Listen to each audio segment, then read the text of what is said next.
there, I'm Jeff Elkins, and this is the Dialogue Doctor Podcast. Today on the podcast, I'm joined by the Dialogue Doctor coaches Laura Humm and JP Rindfleisch IX for a coach's call.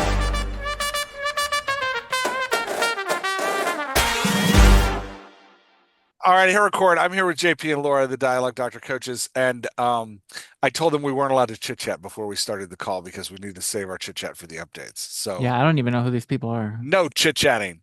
Well, actually, no. Now we can chit chat. We couldn't chit chat before. Okay, good. Except I want to do the intro real quick because I don't want to record it later. Is that okay? Follow your dreams. No. Then we'll just go right into the episode. I'll obey nicely. But it'll be weird because I would have done the intro before this moment, and then people would have been like, oh, that's why they weren't in the intro, because Laura said no. I'm going to do it anyway. Listen to me anyway. They'll listen to you all the time. Okay, so... you don't do what I say. Well, 50% of the time. 50% of the time, I listen 50% of the time. Okay, so... I know of 2 Dialogue Doctor events coming up when this comes out. The first and most important is the Dialogue Dash. It kicks off the last weekend in September 28th. It goes till December 14th. It is our unique community writing experience. You should come and be a part of it.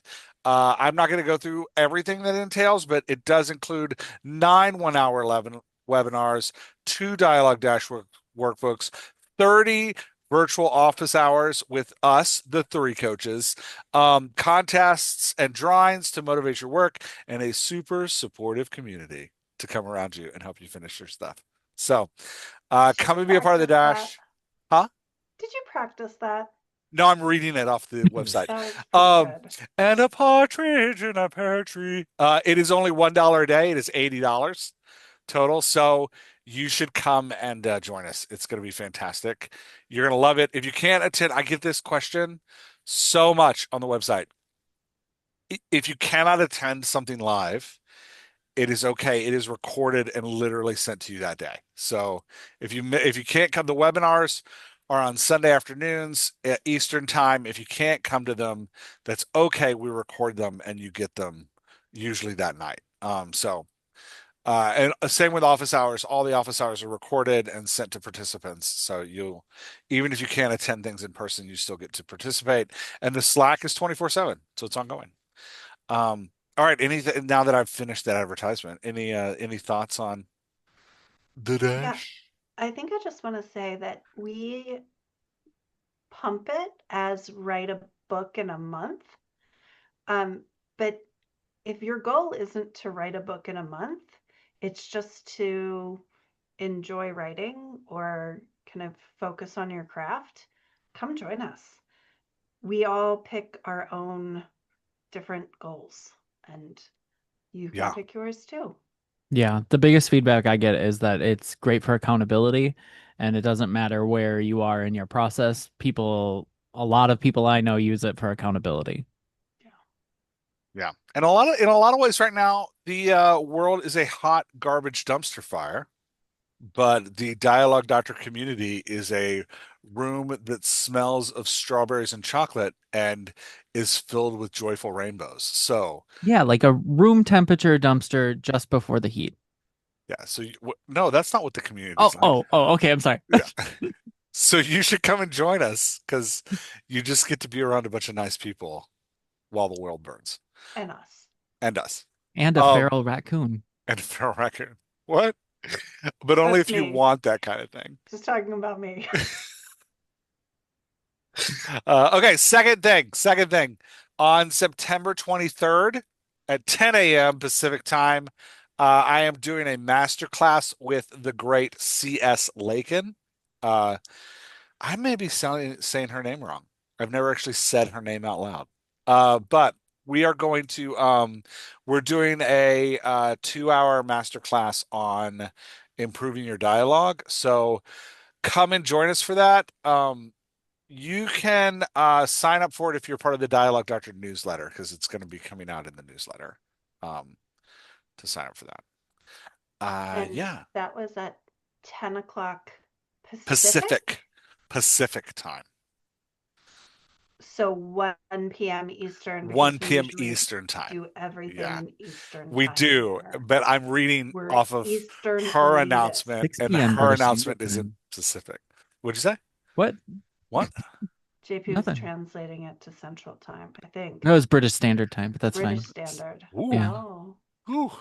We nice. were at dinner tonight trying to figure out what my son is about to go to Italy. We were trying to figure out when he can call us because all college students are mandatory to one phone call home a week. Are So we're they trying to figure that out. are they +5 or +6 too? +6 to me. Yeah. Yeah. Um, anyway, come join the master class. It's gonna be a lot of fun. Uh, do y'all have anything? Any announcements on y'all's end that I don't know No. about? Okay. Okay, great. All right. Now we can chitty the chat. Um Are you s- sure? Because you keep telling us we uh can, and then you keep taking it wait, away. hold on. Don't chit chat. Don't chit. No, I'm just kidding. We can chit chat now. Um let's do updates first. How's everybody? Well, let's just start with tonight. How are we doing tonight? I'm Wow. good. It's gonna be a tough call. You'd be great. How are you? 10 minutes of silence. 10 And minutes that to was great, everybody. Have a lovely night. yeah. Oh, I And was we're out. talking. I was just on mute. Oh, you were? I'm sorry. I wasn't. Okay. I'm just saying that because I didn't have anything to say. We all have our dialogue Dr. shirts on, which is We nice. do. Me too. Yay. We came Yay. planned for that. We came Yeah. prepared. And right here, we'll put where you can buy them. I don't know where we would put that, but You can buy them on the Dialogue Doctor website. see, there There you you go. go. Right there. Dialoguedoctor.com. Click on the merch button in Look at the merch in the button. in Very the organized. in the menu.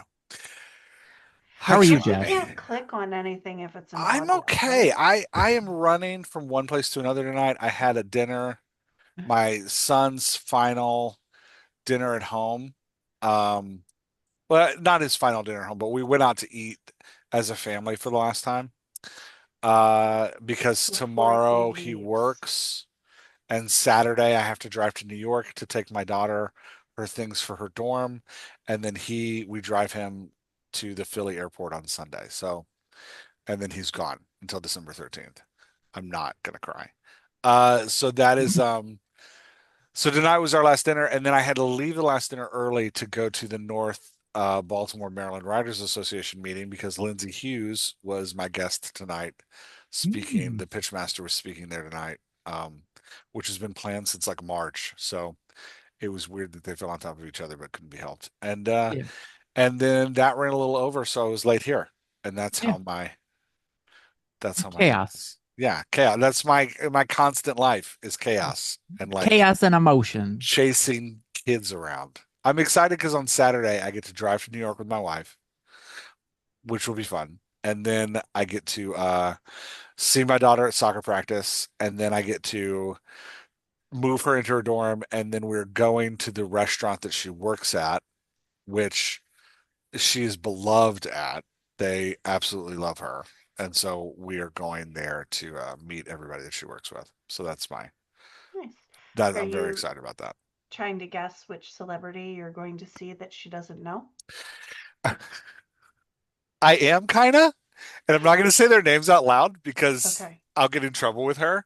Okay. Not that they'd ever listen to this, but They might. she's a hostess at a very homey restaurant in Prospect Heights. I think it's Brooklyn Heights. I can't remember what the neighborhood's called.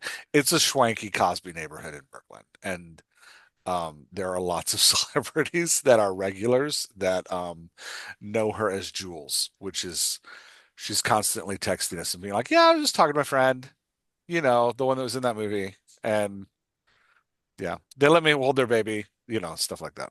So that's what we'll be doing. What Uh, an interesting life. it's so weird. I have the weirdest life. Yeah. What about y'all? What's going on personally for y'all? Laura. JP. Oh, great. Okay. Thanks for bouncing it right back to me.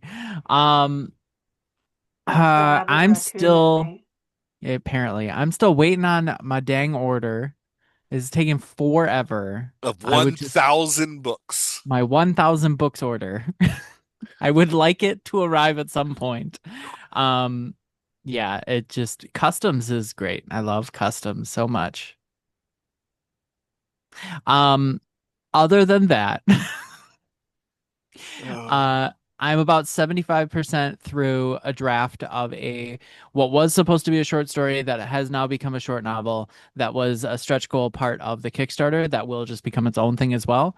Um, I have learned not to make random stretch goals out of nowhere and decide that that would be fun to do. And while I do like this story, no, not again. That's amazing. I'm Yeah. super excited about that. Yeah. Yeah. As a backer who will get that story, I can't wait to see it. Great. Yeah. Yeah. Laura, Laura, now we personal can't go stuff. anywhere. You gotta take the hit. There's no Feel whacking like it I back to can us. just bounce it back. I feel like I can just talk about JP, raccoons and burning trash cans, and then somebody else will be like, "What is she talking about?" And then you all will just start talking, right? you're acting like you don't do cool stuff. You just saw Snoop Dogg in Cincinnati. I did. I So did. And Jason's birthday is next week, and we're going out to dinner this weekend. Jason's my yay. partner, my spouse. For those of you who haven't heard me disparage him previously, and then immediately cover that back up. Um, Is this a but lemon drop evening for him? we'll see. Okay. We'll see. The problem is, I think I've already worked 50 hours this week.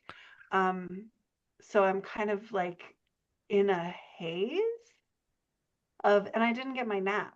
So Yeah. that's the problem. I don't know how people function without a nap.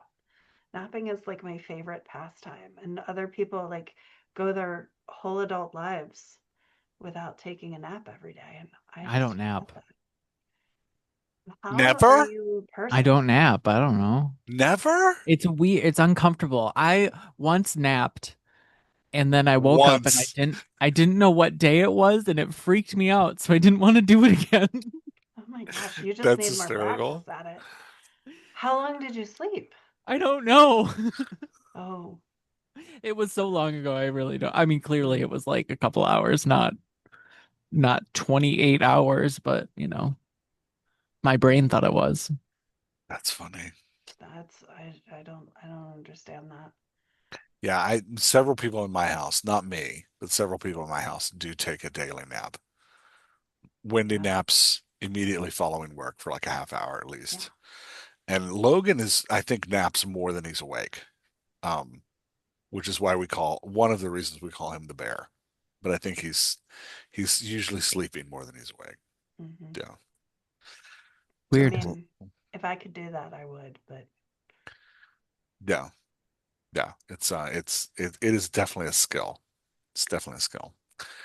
Um, okay, anything else we need to update on? I don't think so. I'm still querying. I'm querying all kinds of agent managers to see if anybody will accept my screenplay. Um, so far, it's very sad. I'm sorry, I'm laughing because you said you were querying, and I spent half the day writing SQL queries. And I Oh, was like, different Mm, kind of query. I didn't know yeah. you knew how to do that. Why Different am kind I of I know a query. working 50 sequel. Yeah. See, now hours? we've You're like, made why it. am I working for 50 hours if you I can at least query? know how to do it. But we're Mm. querying different things. We're querying different things. Yeah. Mine requires a lot more flattering agents about the work they've done in the past. Oh my gosh, I so love this work and this thing. I do always mean it. I don't make crap up. Like I go research their work and say nice things about what they've done. And a couple queries, I've actually had to go watch things that they've made because I didn't know any. So I was like, oh, I don't know any of their work. I need to go watch it before I query them. Mhm. Um, yeah. So The I don't know if queries are that's joining. necessary. I don't know if I'm going too far there. I may be going too far. I'm probably going JP, too did you far. just say that you query inner join No, I said the queries are joining. or The joining? sequel and the there. Yeah. Yeah. Yeah. Are they left joining or are they right joining? Or is it a full join? It's a full join. It's a full join. Okay. Okay. Yeah. Yeah. Yeah. Nice. All right. Anything else we need to do in updates? You did already ask that, and we did say no. And then you said you were And then I query. said that I got one more. So who So, knows do who you else? have another one that you were waiting on? I have one more. No, I don't Okay. have one more. I don't. That was all I had. Okay. Yeah. Unless we want to talk about our Kickstarter in October. Do we want to talk about our Kickstarter in October? Absolutely. We have a Kickstarter in October for Nerds Season 1 and 2. You should come and find it wherever it Okay. is. Well, everyone else, it's a queer paranormal comedy for those that don't know. Ghostbusters meets The Office. It's the second book in the series, and we're also making an improvement to the first book by adding in some illustrations, and we're also doing a new cover so that both books 1 and 2 look gorgeous together. So you definitely should go check it out. Hitting notify me on launch on Kickstarter right now today is free to do, and it helps us a ton with visibility, and it lets you know when it goes live. So you're That was welcome. Wow. better. That was That better was than what I did. fantastic. Yeah, that was better. Are you moonlighting as a radio announcer in your spare time? That was I terrific. I mean, on my Twitch, I do say that every time I'm on Twitch. So it's pretty much right there in my head, ready to go. Nice. Well, That's awesome. still, something, a lot of things are right there in my brain ready to go, and they do not sound like that. I They do kind of sound, like, if you want to know internally, I go to a totally different place while I'm talking. I don't even know what the words I'm saying are anymore. I'm over here in space. So That's awesome. yeah. it's working for you. Whatever you're Good. doing, it's working. Just keep it up. Good. Great. It's fantastic. Keep going. Um, okay, we agreed as a unit. Okay, and can I just say that when we agreed as a unit, Jeff and JP agreed while Laura was taking a nap. Oh. Yeah, I come it's back. perfect time. This Perfect time happens for us to have coaches all the discussions. time. You all start a discussion at 7 a.m. I get up at 9 and I weigh in, and then nobody says anything again until I fall asleep at 7 o'clock. And then you have a whole nother conversation. And then I wake up and I'm like, oh, yeah, good job. We actually have Jason on retainer, and he texts us when you go to sleep. He's like, Yeah. "She's asleep. You can talk." And then we get on Slack and we talk. Yeah. Yeah. I feel Yeah. like there's probably an app for that. The Laura app. The Um, nap app. the Nap app. The nap app. Ooh, that's not a bad idea. Uh, okay, so we have three. We two-thirds of us agreed on three topics. Um, First topic, I think we're going to do this one first because it'll be more fun. Why do we DNF, as JP asks? And I'm not going to define DNF. I'm just going to leave it at DNF. Oh, okay. I'm just kidding. It means I learned from JP, it means do not finish. Yeah. Why do we do not finish a book? And again, coming into that conversation after it was already complete was very funny. Like, what are they talking about? JP clearly knows what he's talking about. I don't think Jeff knows what JP's No clue. talking about, Nope. but No he's still clue. leaning into it. Oh And yeah, then, like, 5 exchanges later, he's like, can you define? DNF. Yeah, yeah, Yeah. yeah. You know, Yeah. I'm here with you. That's the thing. I don't need to Very understand. yes and, but I'm not yes here I with know. you. No, nah, never. Yes, I know. Always. Let's go. Yeah. Would you like me to take this one to start since Yeah, I I was want the you one to that give it brought it up? context. I want you to give it No, that's context. fine. That's fine. So I had started an audiobook back in April that for all intents and purposes I should have enjoyed. And now the book itself, which I'll talk about in a second, um, it's a great book. It has a lot of high ratings and like a lot of people love it, but for some reason like I got stuck in the middle of it and then I just like didn't read anything for months. And then last week I read a book and just burned through it. And I was like, okay, so what is causing me to either like burn out on a book or burn out on reading? And what like I need to get better at DNFing or stopping books when they're clearly not working for me. And I am one who will barrel through a book even if it takes me 100 years. And I don't want to do that anymore. So um I Can chat with I Sasha. can I pause you for a second? I really Yes. love what you're saying, but I have a burning question now. Please. So I'm going to interrupt because it's all about me now. Okay. Okay. So when we did the in person, and I feel like I've had this conversation with you guys before, when we did the in person dialogue doctor weekend, the group was telling me that they read more than one book at a time. I've never read more than one book at a time. JP, are you saying that when you get to a book that you can't finish and you burn out on, you stop reading everything? Because you read more than one book at a I time, do right? definitely read one more than one book at a time. And like I totally am partially lying when I say that I didn't read any other books Okay. between that time, but I didn't read any other books that I like enjoyed. I read like a book that somebody needed me to read for like a beta read, and like I tried to Mm, pick up a couple, but I wasn't really getting into them. And so I had still mentally been like, I need to finish this audiobook, so I'm not going to listen to other audiobooks. So it was like it stopped that form of media. okay. Yeah. Got it. Yeah. Got it. So So it wasn't just stopping reading this book, it was like creating a barrier for you yeah, to other exactly. things. Okay. Thank you Exactly. for giving me the context there because Fine. I'll do that. Like if I don't want to read a book, that's fine, but I can only read one thing at a time. Yeah. So, all right, Um, sorry. Thank you no, for you left off with you were talking to Sasha. yes, so I was chatting up with Sasha Black, who, for those that have been a part of the Rebel author community, know that she's really great at like suggesting books to people. And so we started talking and trying to like figure out what kind of books I would like, which then begged the question, what keeps me in a book or what keeps me drawn to books and what makes me DNF books? Because it's not just quality. Like I mean, the book that was in question was House of Frank, which is a cozy queer fantasy. I should, by all intents and purposes, love the book, and I just couldn't get into it. Um, so yeah, that's where I left off, and then I have like been looking at the books that I've been enjoying versus the ones I haven't, and I found like five things that work for me, that draw me in versus draw me out. I don't know Ooh. if you guys want to talk. I just want to hear You your want to five hear things. mine? So I found out that like because I mostly love TJ Klune books. They're amazing, they're great, and they draw me in really quickly.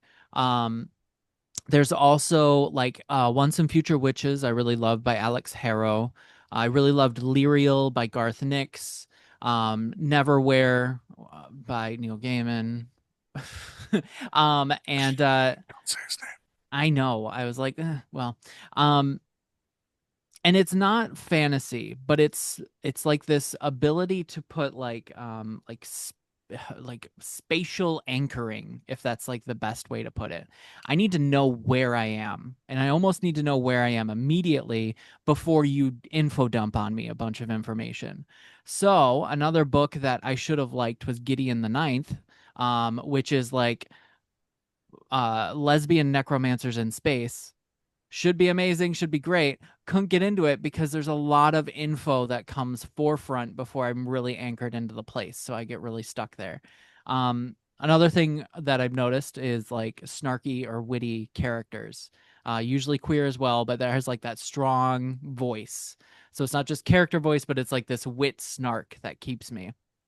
Um, and yeah, then I was like looking at a couple things. I think Snow Crash has a really witty character, but it's witty to the readers and not witty to the character as a voice. It's Mm. more like nodding, and that's why I didn't jive with it. I'm like, okay, I'm starting to see patterns here. So it's been like those are my top two, and then like I love weird, um, and I love like balanced prose, but not flowery prose.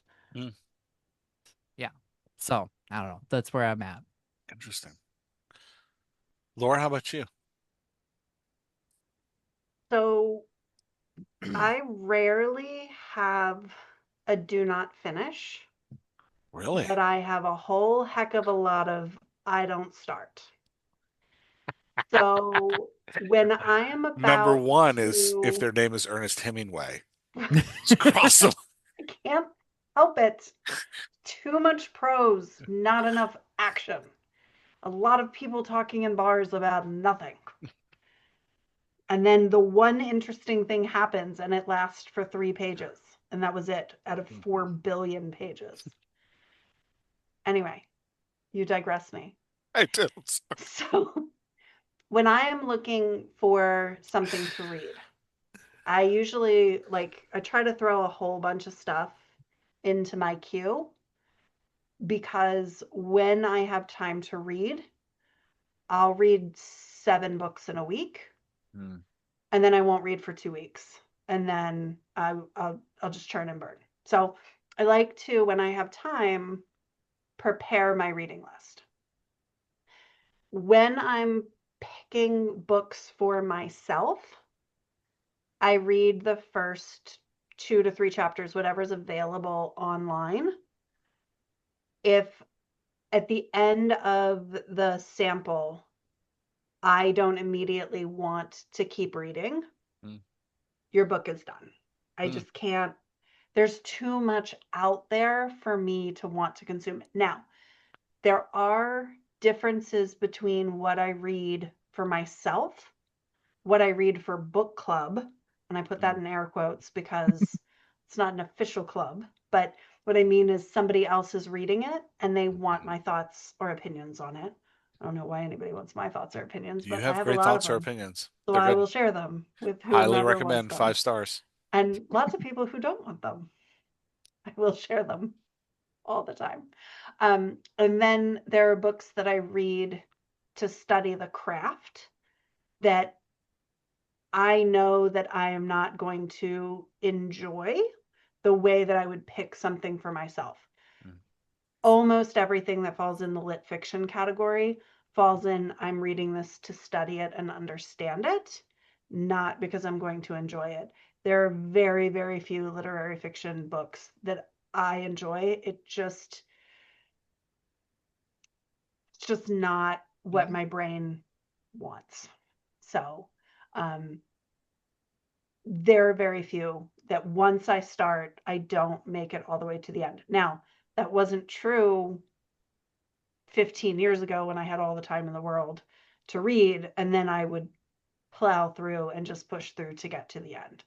So, but kind of going to your list, JP, about what is it that draws me in to get to the end of a sample and want to keep reading.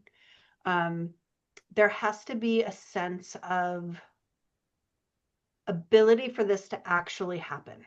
And I don't mean that it has to happen real world. There just has to be an element of plausibility. You can put your story in a science fiction world. You can put your story in a dystopian future. You can put it, I love a dinosaur. I love a dragon. Put them in there. I don't love time travel. It hurts my brain. But if your book is about time travel and your story makes sense, great. There also has to be a realism of relationships. Your characters don't have to be inherently likable, but there has to be an understanding of why that character is unlikable. Evil for the sake of evil, dumb for the sake of dumb, mean for the sake of mean. I don't buy it. And maybe that's my philosophical view in the world, but maybe it's not that I don't buy it. Maybe it's that I don't want to admit that it exists. And so I don't want to spend my free time with that. There also has to be kind of what you're talking about, JP, except that I actually want to flip it. And I don't need to understand the world that I am in or the grounding piece. I need to understand the relationship between the people. And my guess is that for the last 23 years, I have spent my entire day job and then for the last 5 years, my side hustle focusing on interpersonal relationships. So if the interpersonal relationship doesn't have an authenticity to it, I'm out because there's so much good literature out there that has those things that I'm going to pick the thing that I think represents the best of what authors can do and not the best of what AI can do. Yeah. You know, AI can create a fantastic plot that maybe a person would have a harder time struggling to come up with. But bots can't create that emotional connection, and that's what I want. So, Hmm. which is kind of crazy because in my real life, I don't want to talk to any people except people I know. I So enjoy It's that. funny. I want emotional connections with paper or e-paper, but not with 3D people. So does that mean like within those first three chapters, you can have those longer moments about people sort of heady space talking about a relationship that's blooming or growing, as opposed to like being in a space and then sort of like, meeting the people around them, but sort of having, you can take it with the headiness of it. Yeah, I don't actually Yeah, not care me. where your story takes place Hmm. as long as I understand the relationships and the problems that we're solving. Yeah, I don't I don't want a dump that tells me everything about your world. I Hmm. don't actually care about your world. I only care about your characters. And I yeah, know that's a very personal opinion. When I edit, I try to balance that need for understanding the relationship with author's style. But if it's at a place where I feel overwhelmed because I don't understand what's going on, because I only understand where it's happening, I'm going to encourage a writer to push to balancing those two things. I also think that while I may be okay with just reading, so the book that I think about the most in that like not understanding the setting Hmm. is The Room by Emma, can't remember her last name. Brie Larson hmm, played the main character in the movie. Donahue. Donahue. Yeah. Yeah. You looked it up and I did. Yeah. read it. I I was read it getting your through your back. eyes because Yeah. I'm sci-fi. I'm a bot. It's Jason's Laura Knapp app that has me Wow. able to. Yeah, no, that's not Man. true. But maybe that's a really good science fiction story. Somebody write that. It's Yeah. not gonna be me.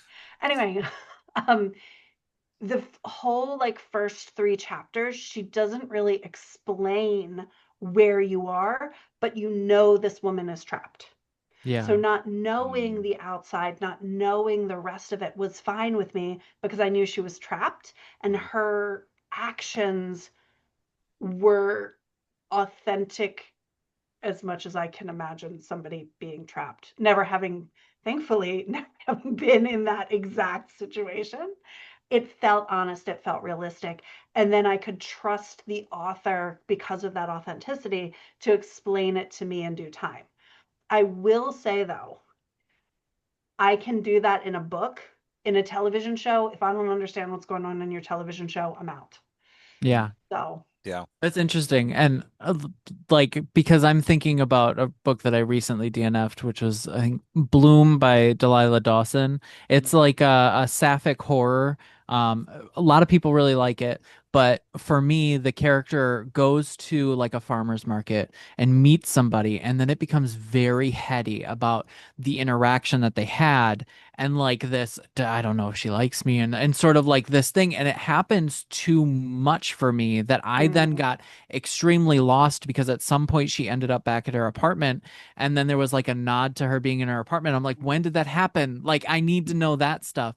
Whereas like in a TJ Klune, I can be really frustrated with the character who's sitting in front of the desk snarking about the day job because I'm physically there with them and I can mm-hmm. see that difference. So it's interesting to hear that like for you the headiness, you like that aspect of Hmm. it.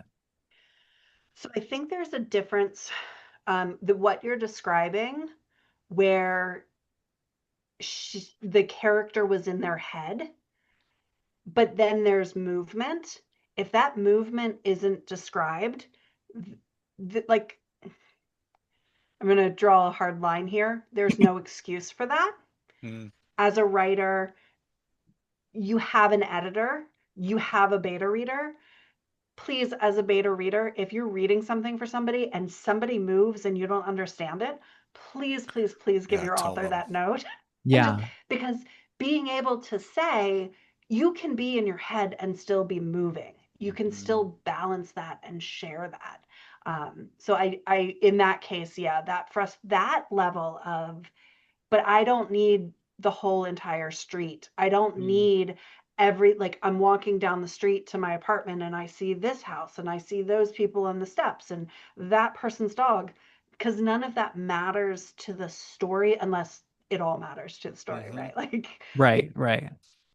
Yeah. like sweeping judgments in this. But I agree with you when it's I talk about it as reader burden.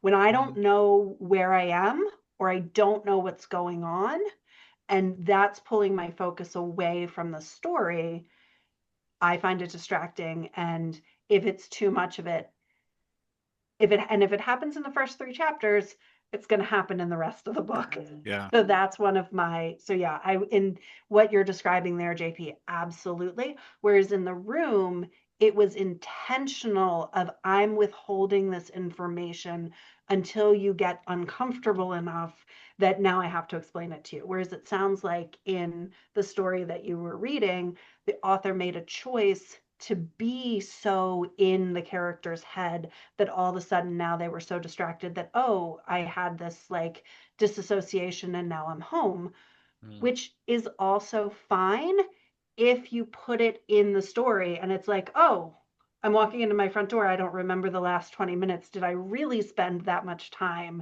in? Yeah, yeah. Because that And happens too. and also like I think because I lean more towards the Clune-esque style, which isn't Mm-hmm. heavy on the description, but it is a Yep. choice. I Yep. think because I lean on that side, I need more indicators Yep. otherwise. And so there could have been plenty of indicators in Bloom, but there Mm-hmm. wasn't for me. So I Yep. think that that's sort of where the Yeah. dichotomy is. Yeah, and I agree with you. Clune does an amazing job of, especially given the number of characters he's juggling in a scene, you Yeah. know where everyone is at all times. You know when somebody enters, you know when somebody leaves, you know when people are moving. Though I have noticed that most of his scenes are very stationary, Hmm. and very few of his scenes are Sorkin-esque where there's a lot of movement in them. But I mean, it's never detrimental to the story, but Mhm. most of his scene changes happen in a time jump as opposed to in a location change. Yeah. So, Yeah, it's super true. yeah. How about That's you, really Jeff? interesting. I don't know that I have anything to add. I think y'all have really hit it really well. I mean, I stop reading more books than I finish. Um, it's actually hard to get me to finish a book. Um, but I think a lot of times it has to do more with my personal state of mind and emotional being than it does with the like with what I'm reading. Like there are times where I really need a book to make me laugh, and if it doesn't make me Hmm. laugh, I'm going to move on. But then Mm-hmm. there are other times where I really need a book to like make me feel something or process an emotion. If it doesn't do that, I'm going to move on. Like for example, it's been really hard for me to finish Bachman's new one, My Friends. Now I love Bachman. I love everything Mm-hmm. he's written. I'm a huge fan, but it's very heavy, and I'm not in a emotional state where I can actually do that right now. So I've like started it probably three times, and I still haven't finished it because I get into the heaviness of it, and I'm like, I can't do this right now. But it has the writing's superb. It's excellent. Mm-hmm. So a lot of times I think, just to take the pressure off of anybody listening, sometimes you can't game a reader. Sometimes it's just what is Mm-hmm. happening with that reader. Like I read through all of I can't remember his name, all of his work. Let me look it up while I talk. I found out Simon Rich. I found Simon Rich last month. I really needed to laugh. Or was that in June? That was in June. I really needed to laugh, and I just blew through his whole catalog in like 2 weeks. and it was great, and I loved it. I tried to read it again last week because in a couple weeks, the all the community's meeting to talk about one of his short stories. I'm not in the same emotional place. I couldn't finish it. I was like, oh, this isn't fun right now. So there's just, I think part of it's just where I am personally. Um, Yeah. yeah. I And love like, that. Oh, sorry, oh Jamie, no, go ahead. please go ahead. Mine's gonna be a long rant. Oh, I was just going to say that I love that you use books to reflect your mood, whereas I know a lot of people use books to change their mood. Hmm. Yeah, I think I use books to understand my mood. Mm, And if they're just story in general, I use mm-hmm, story in general to understand my mood. And if it's not clicking, I can't connect to it. But nice. Yeah. that's very different. Like we're saying, this is what I'm reading for pleasure. That's very different than what I'm reading for quote Oh unquote yeah. work. Yeah. Like I Mm-hmm, constantly have a book I'm studying for the dialogue doctor. Always. Like mm-hmm, there's always a book that I have or a poet. Like right now I'm reading, uh, Ed and I have a poetry conversation coming up in a couple months. And so I'm trying to read all the works of Anne Saxton. And it's like, that is not something I would read for fun, but it's something I'm reading to like study it so that Ed and I can mm-hmm. like learn from it and talk about it. But so that's different. I'm always Yeah. reading things for, yeah. Yeah, So, and like this, I like this whole thing came around because I was trying to figure out like how to continue the input of reading because for Clifton Strengths people, high input, but yet I was running into walls.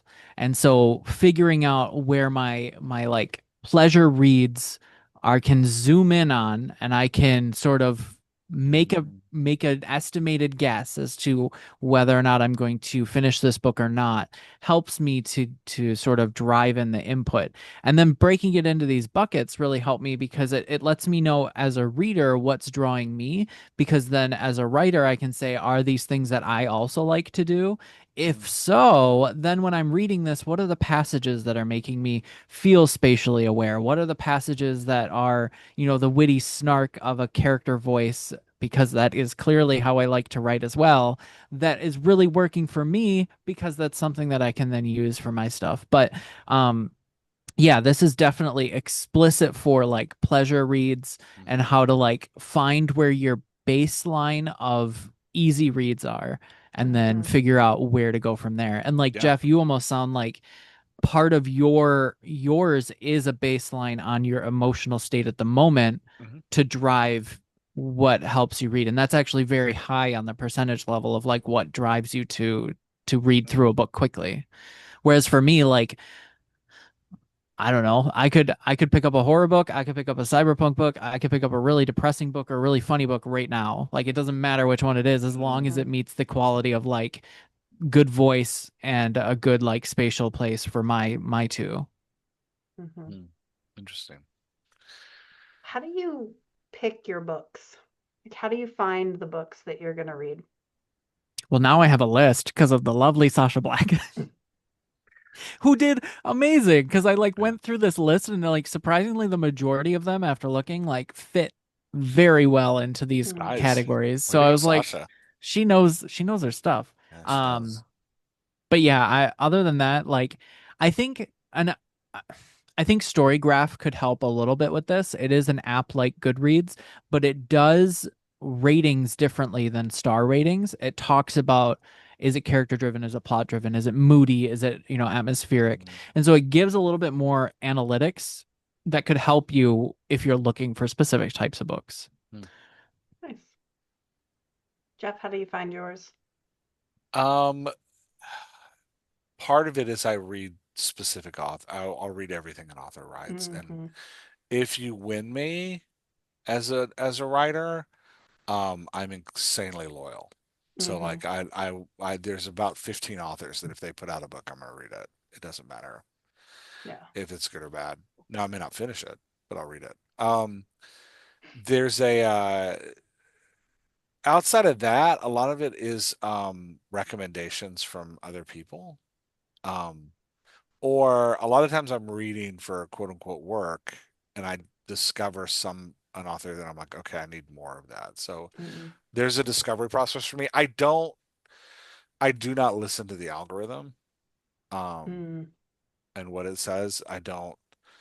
I'm really not interested in reader reviews. I know for a lot of people that's a mm-hmm. thing. They go read the I don't reviews either. first. I don't actually care Mm-hmm. about reader reviews. But yeah.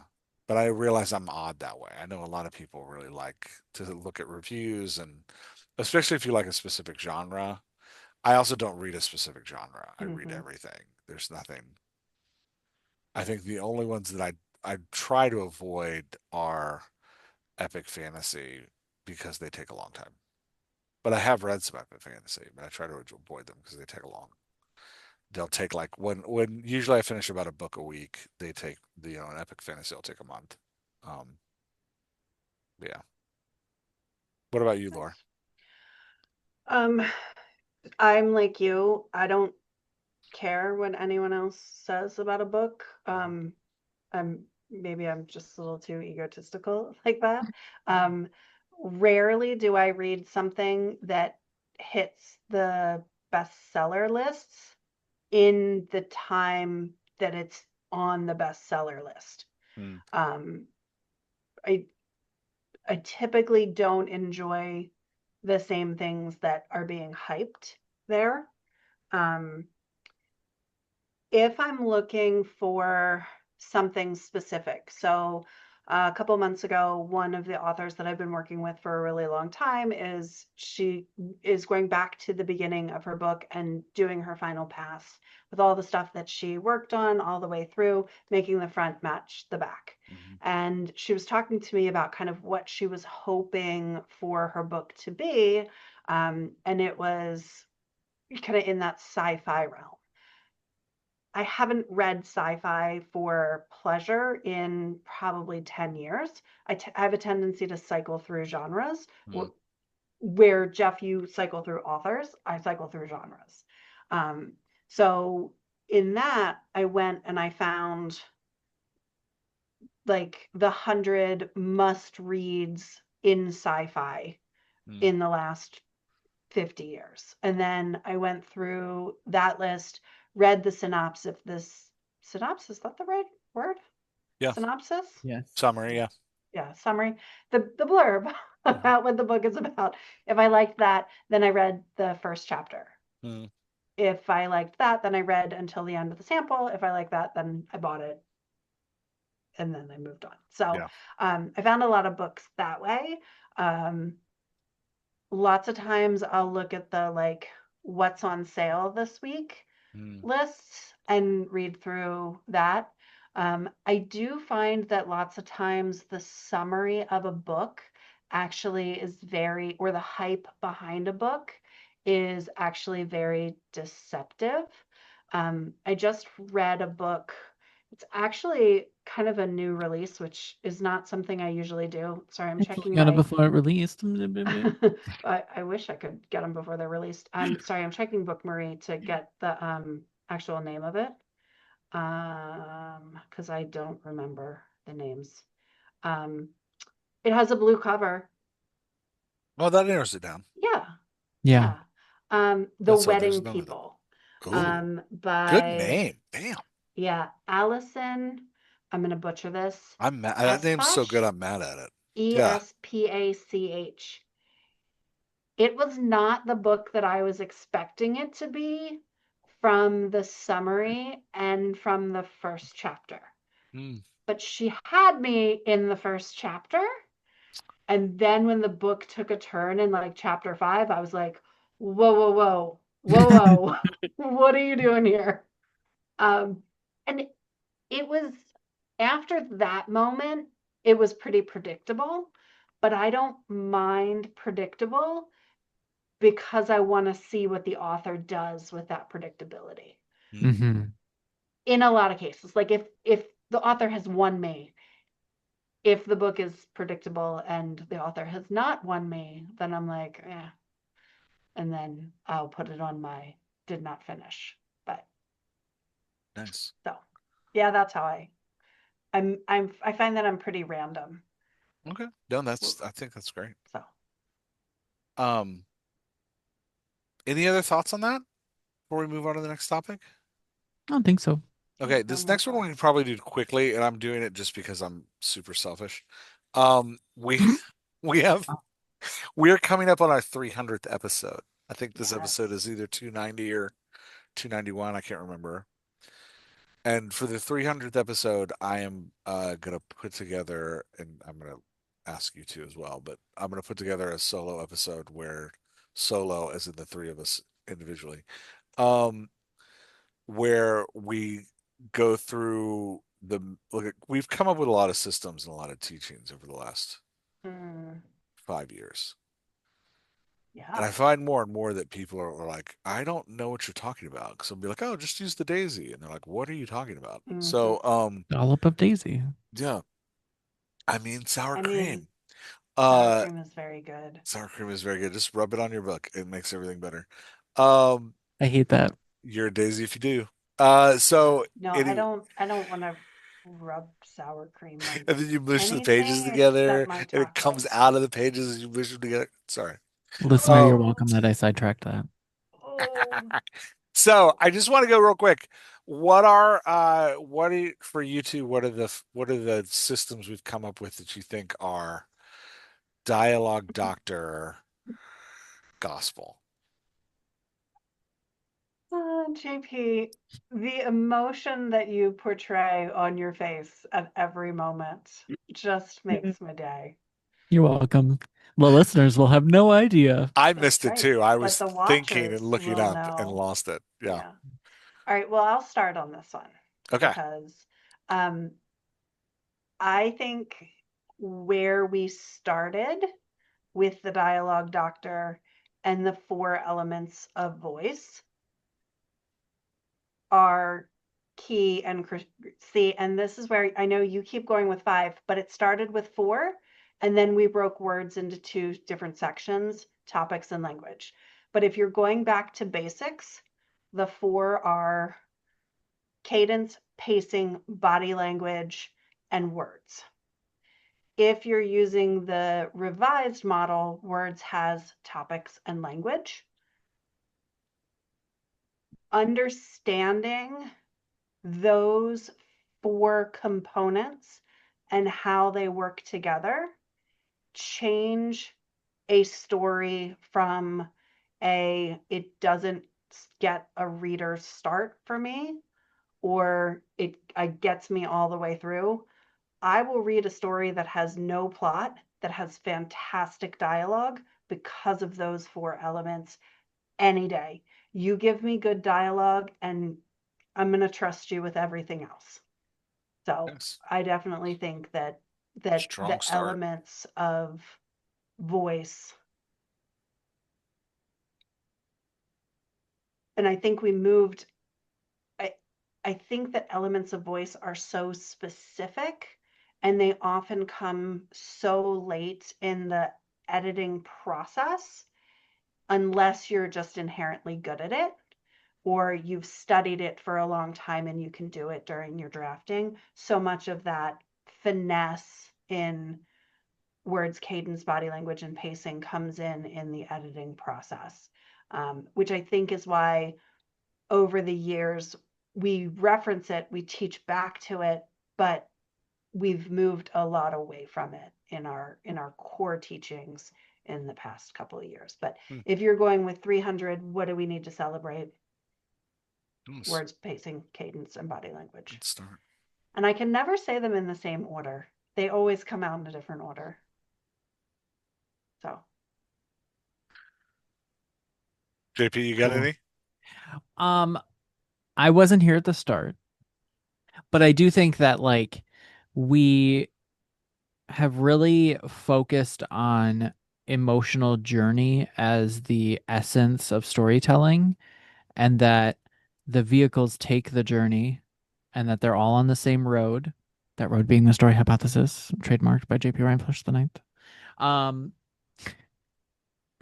and truly like the way that the vehicles are on that emotional journey, and how they define, reflect, mirror, refract each other is super duper important. um and that like it's such a nebulous thing in my head, but it's such a crucial thing for a writer to get to is that when they sit down, having the concept of where they are in the emotional journey, what their car looks like, how beat up it is, and where it's about to go, and like that voice always staying true, but being able to make it shift just a little bit within that scene. Like being able to do that is such a talent of authors, and it's getting people to get into that framework and using sort of like that language of the emotional journey is such a key thing, I think. Hmm. That was so nebulous. You're welcome. No, that's great. I And don't think I it was nebulous at all. Go no, ahead, I thought John. it was great. I would say I think the story hypothesis is, and I'll continue to say this is very revolutionary. I think it's a great. Hmm. I don't think I really understood theme until I read your book, so I think that's critical. Yeah. Yeah. And I think it's Think, do you want to talk key. about it more? Just a little bit more? Yeah, sorry. Yeah, JP's like, "Do you want to pump it more?" Sorry, yeah. I bet it's like nerds. I'm like, "Hey, we're writing nerds." No, please. Yeah. Yeah, I think well, in the story hypothesis, you link um character growth and the vehicle characters like journey of learning to the theme. I think the way that you talk about how all the character growth arcs need to align to create a specific theme is really, really smart. And I think so, the hypothesis that you lay out, initial want, the character has an initial want that, but by the end of the story, they'll discover their true need by learning about a developing need. I screwed up the in between words, but it's those three things. It's that initial want, developing need, and true need. Um, I think framing your character's growth arc in that way really does lay out the growth arc, regardless of the story structure you're using, which is really hard because, like, you and I talked about Save the Cat last week. You can talk about like the hero's journey or the heroine's journey, and they kind of have emotional shapes slash growth arcs built into them. But what I like about the story hypothesis is it can be applied across all of those shapes, which I think is really smart. It forces you to think about how your character is growing, which I think is, critical to solid stories. And then, but I really, and I've said this once already, but I'm going to come back to it. I think understanding those, that pattern is your theme and that how that pattern works together is what the reader is going to go, oh, this book is about this.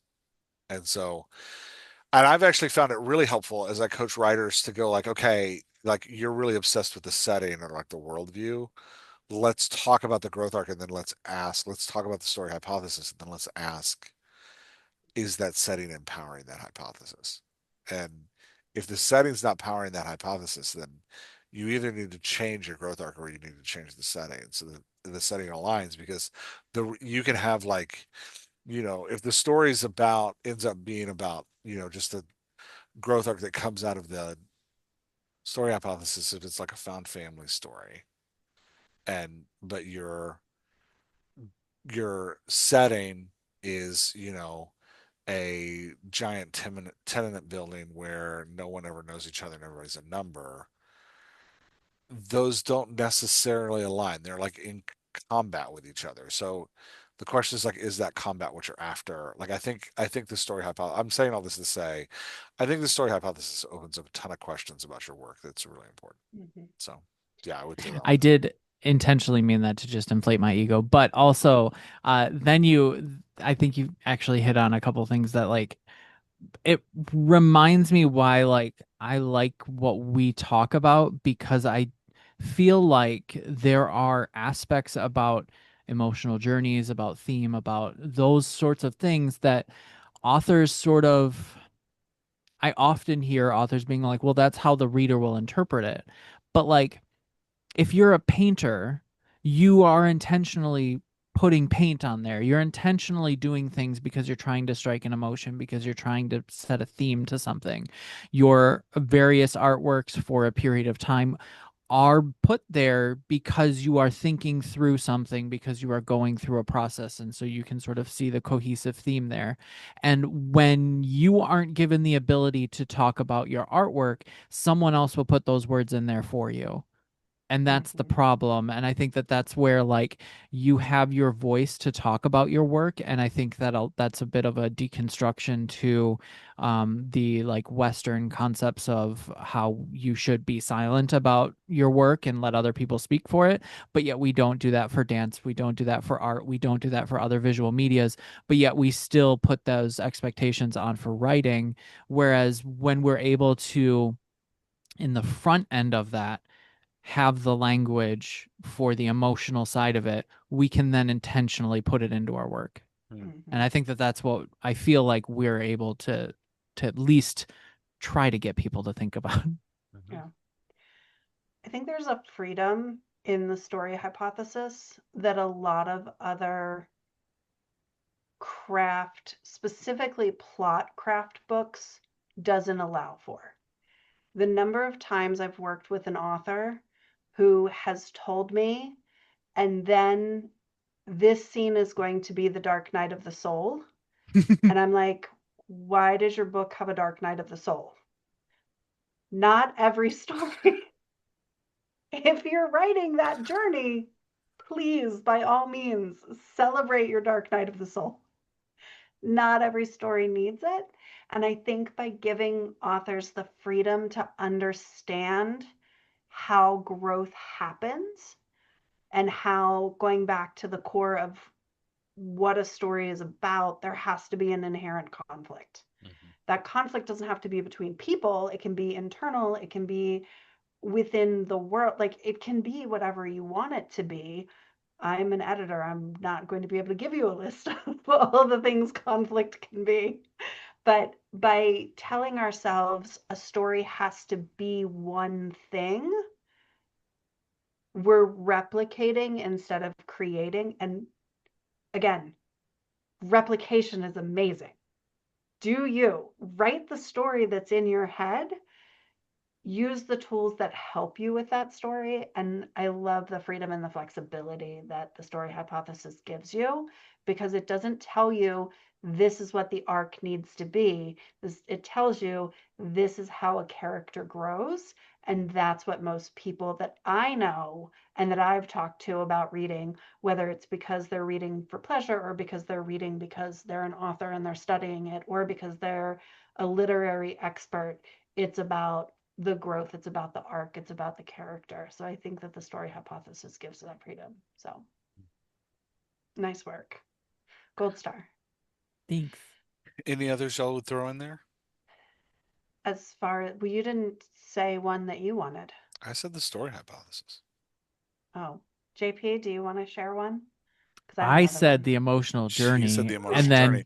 We're And back then to you and you. said, I all right, definitely well, good. tricked I Jeff have another one into talking. talking about You it. did not. I was actually going to say that one anyway. Mhm. Nice. So I think joke's this, on you.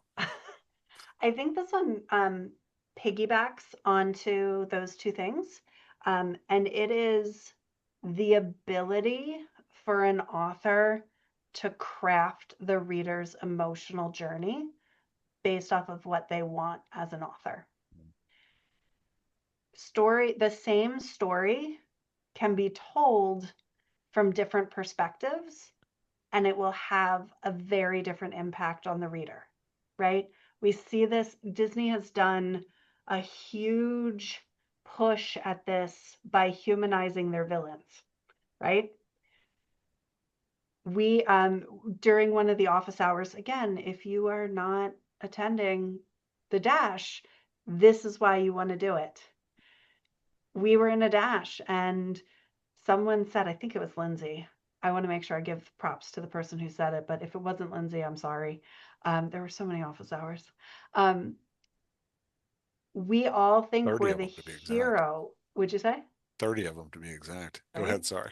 30 of them this time, and Yeah. then however many Yeah. from before. Um, most people do not think that they are the villain in their story, Mhm. right? So if I'm not the villain and you're not the villain, who's the villain, right? Like, changing that perspective really changes the way you tell the story. But it's not just about that. It's about what parts of the story do you tell and what parts of the story is it okay to skip, right?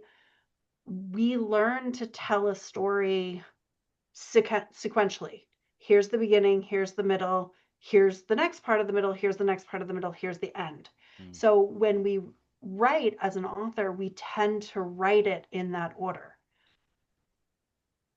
But the reader doesn't need every single moment of every single scene.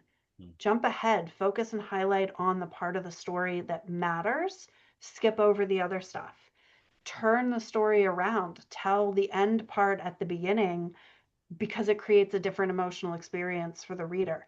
You can do it at the story level, you can do it at the scene level, you can do it because I'm just going to put in a plug for different ages of people speak differently. Children rarely tell a story in sequential order because they haven't learned that skill yet. They focus on the emotion first. Adults focus on emotion first in a highly emotionally intense situation. So, Mm. like knowing how to pick and choose the parts that are going to push the emotional buttons of your reader is a skill that I think we as a team focus on a training on intimacy, but not necessarily a training on emotionality. But I think that if you go back and you listen over and over and over and over again to the podcast where we're working one-on-one sessions, I think there's an element of that emotional crafting in every single session that we've done. Mm. So That's good. that's what I would talk about. JP, you got another one? You don't have to. Do Just it. ask. No. Do Okay. it. Do All right, let's go to the last question. What is where are we finding beauty right now? Like we said at the beginning of the podcast, to bring it back around, sometimes the world feels like it's a giant dumpster fire. So where are we escaping to find beauty right now? it. You love your existential questions. And it's I not that love it. exciting. It feels very practical. I go first. I have been Do it. trying to I've gotten back into meditative breathing recently. Nice. Um and trying to just spend some, 10 to 15 minutes every morning before my day starts in the sunshine, which is just sitting. I actually have a solo chair sitting on my little back porch that when I wake up, I try to go sit in for 5 minutes and just breathe. Um, it's been very helpful just to like clear mind, and they call it doing a body scan, which is but it's just it's been a good meditative practice to kind of slow down. And I think where it's most helpful for me is kind of reminding myself the very few things that I can control. And so it's a good, like, this is something I can take this moment and this time and I can control this thing. So much of my life is out of my control, but this thing I can take control of. So that's what I've been doing. And the sunshine's a beautiful thing. So I love that for yeah, you. that's where I am. That's Mm. fantastic. Yeah. What about y'all? Hold on? Why'd you make that face? Huh? You did that eek face. Why did I you make always that feel face? weird sharing personal things. Aw. Which I know is a strange thing to say for a guy that has a podcast, but it's weird to like talk about. Well, thank I you get for very sharing. uncomfortable. Yeah, I wrote a very vulnerable newsletter this week, two of them, and Ooh. literally have been sitting in shame under my desk for the last like 48 hours. But yeah, Literally, you've been under your desk for literally, 48 I'm under it hours? right now, which is weird. Oh, It's a very big desk. I'm just kidding. It's a filter to Yeah, behind. that's right. nice. Nice. Well, I appreciate the vulnerability and the sharing, and your newsletter was fantastic. Oh, thanks. Yeah, I Well, I tend to didn't bleed realize all there were over two everybody. different ones. I sent two, and I sent them in different times so that people would probably only read one because I'm gonna that's go read how I both of them. work. Yeah. I bleed on everybody. Yeah. They were back to back in my inbox. So I read Yeah. one of them One and came out then at midnight and the next one came out at 6 a.m. So they you were, know that's yeah. the same time, right? No, there's 6 hours apart there. One is before I go to bed. The other one is right after I wake up. Both of them before I go to bed. This is the same time. Yeah. JP, stop shaming me with your face there. I'm just judging silently. That is not that That was the that loudest silent judge I've ever seen.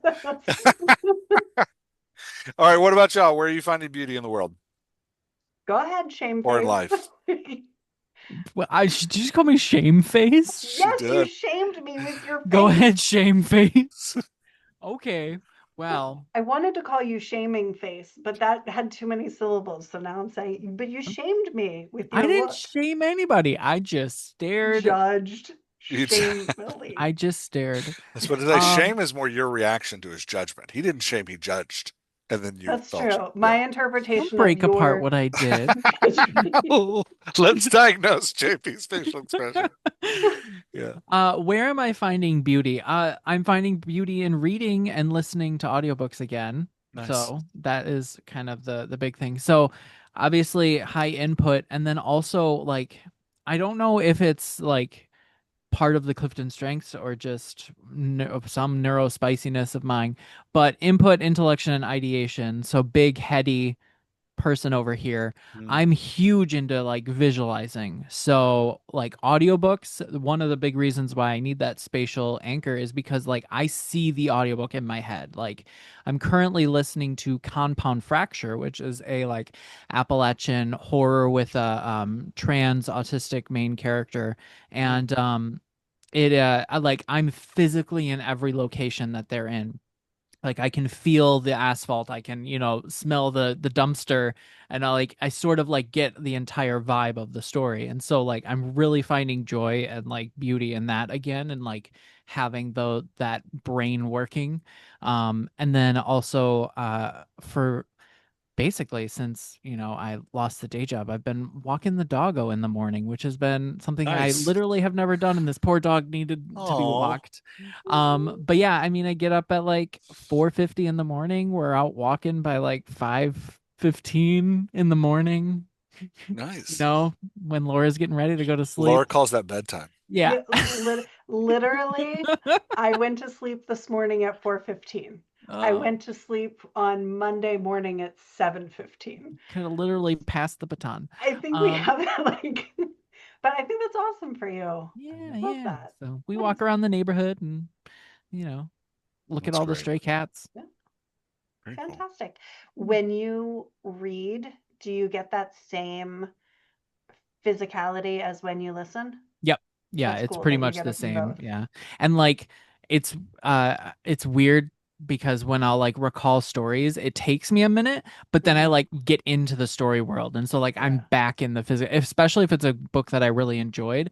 Like yeah, I can remember like walking into the spaces and like, so it's very visual for fantastic. me. But some of the older books I've read are like it takes a minute for me to find Yeah, them.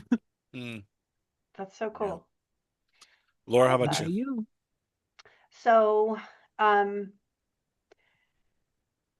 beauty isn't kind of what I'm working for right now. Sure, that's fair. I am trying to open my mind to things. I have always been a very this or that personality wise. Hmm, And I think for a long time that served me very well. Don't find it serving me well anymore. hmm, Um, so just trying to see opportunities in the world that I never would have considered previously. Um, I started going to an acupuncturist, which Ooh. nice. I I've told her, I'm like, I don't know what you're doing, but this is some witchcraft. Um, uh, like it just trying to put myself in a space where things that I never necessarily gave credence to, and I'm not talking about like flat earthing. Um, that's still like science is still a thing, right? Like, but just like I think seeing things from more perspectives than my own I've been afforded a lot of privileges in my life, and just trying to be open, not just to seeing other perspectives, but how other perspectives have contributed to my privilege and how my privilege has contributed to my this or that mentality for Mm. so long, um, especially given kind of the dumpster fire that we're living in right now. Um, Hmm.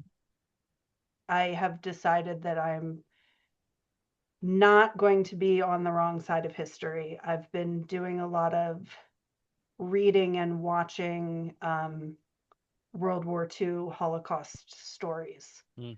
and just the amount of denial.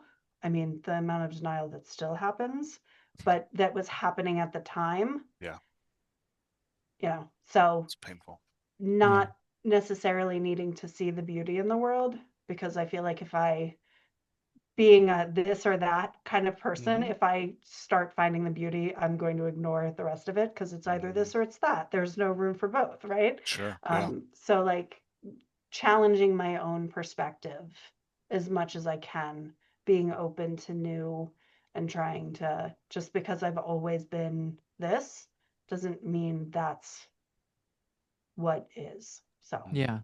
I would say too, like, acupuncture being something very Eastern, you're sort of opening yourself up to like a different culture yes. and finding beauty in that. The fact that you're just willing to experience something outside of yourself that isn't harmful, but it's just a Mm-hmm. logic that you haven't had to deal with. Mm. Right? Like, how does this needle do that? But like, then But it does, it, right? oh my gosh. So I was having some shoulder pain, and she's like, here, let me have your hand. And then she puts these two tiny, tiny needles. They're like the mini, mini needles. She's like, okay, just stand there for a minute. And we were just talking. And then she's like, okay, now move your arm. I was like, I don't know what that did, but it was fantastic. I just Totally. like, and I think there's room for both. I don't think it Yeah. has to be all one. I also am not naive to science enough to be like, oh, well, someone is suffering from, you know, tumors. Just use acupuncture, right? Yeah. Like acupuncture can help with the pain of it. It's not necessarily going to shrink the tumor, right? Like Just Yeah. rub there's, some sour cream on it. It'll be fine. Well, that's and right, sour cream. It's the there key. is, regardless of the method used, there is so many studies that are valid studies about the Yep. placebo and nocebo effect and the Yep. power of just one's mind over their Yep. body. And I think that, Absolutely. like, regardless of some of these functions, I mean, I will also say that there's also been, at least the studies that I've found with acupuncture Mm-hmm. and the fact that, like, they do function, they do work, they can block nerve pain, they can Mm-hmm. like, but we love to put things in the this or that. Well, Western medicine tells you Mm-hmm. you've got to do it this way. And do you have to? For joint pain, do you have to go to the doctor and get medication for it? Right. Or can you go to an acupuncturist, and if it works for you, can you just do that? And I think Right. that we sort of forget that at the end of the day, is your joint pain gone? Right. Right. Yeah. And I'm 100% there with you. And also, if you have an ear infection, go to the doctor and get an antibiotic, Oh yeah, right? 100%. Like, but if you're using pain medication all the time and the pain medication isn't solving the long-term problem, let's try something different, right? Like Yeah. this idea that it has to be, and like I told you, I started with this, that I've always been, well, it's this or it's that. There's like, okay, well, this works for this instance and that works for that instance. Well, maybe there's room for both. I don't know. Yeah. So that's what I'm trying. So Yeah. Yes. I That's love great. it. yeah, Doctor advice. Doctor advice at the end of the Dialogue Doctor I am not a podcast. medical doctor. But Please we do not are listen. dialogue doctors. We That's are right. dialogue doctor. Well, Jeff's the dialogue doctor. I'm an editor We for the share the dialogue name. doctor. It's a group effort. I don't know. I have a t-shirt. I'm a It's a dialogue group. doctor. I Yeah, don't know what it's a. to say. You made the t-shirt, so it's. Yeah, I true. did. um. I did. All right. Well, thanks, gang. This was fun. I'm gonna hit stop and we can talk a little bit more. Goodbye. So. Are you gonna hit stop? Yeah, when are you gonna hit stop? I am. I was about to hit the X, so I've been doing this in meetings. I've been hitting the X button by accident. I'll be like, I'm Oh, going to stop and then we'll talk a little bit more. And I'm like, over. And so now I'm actually hitting stop.